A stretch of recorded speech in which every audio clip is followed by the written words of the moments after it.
Neymar junior আবারও প্রমাণ করলেন শুধু মাঠে নয়, মাঠের বাইরেও তিনি একজন স্টাইল আইকন। এবার ভক্তদের চমকে দিয়ে কিনে ফেলেছেন একেবারে ব্যাটম্যানের গাড়ি। ঠিকই শুনেছেন, সেই ব্যাট মোবাইল। এই গাড়ি কোনো সাধারণ বিলাসবহুল স্পোর্টস কার না, এটি একেবারে দ্য ডার্ক নাইট সিনেমার টাম্বলার গাড়ির এক বিশাল আকৃতির রেপ্লিকা, যার দাম প্রায় $1.8 মিলিয়ন। বাংলাদেশি টাকায় হিসেব করলে যা দাঁড়ায় প্রায় 20 কোটি টাকায়।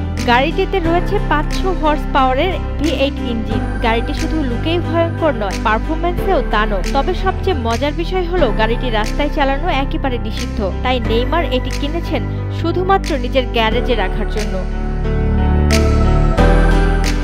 ব্রাজিলের এক সুপরিচিত ডিজাইনার আদেমার কাবলারের প্রস্তুতকৃত এই ব্যাট মোবাইল তৈরি করতে লেগেছে 50 জনের দল আর 3 বছরের পরিশ্রম। আরেকটি চাঞ্চল্যকর বিষয় হলো, সিনেমার মতো এখানেও আছে আগুন ছোড়ার ফিচার। নেইমারের ব্যাটম্যান প্রীতি নতুন কিছু নয়। 2022 সালে তিনি অংশ নিয়েছিলেন দ্য ব্যাটম্যান সিনেমার প্রিমিয়ারে।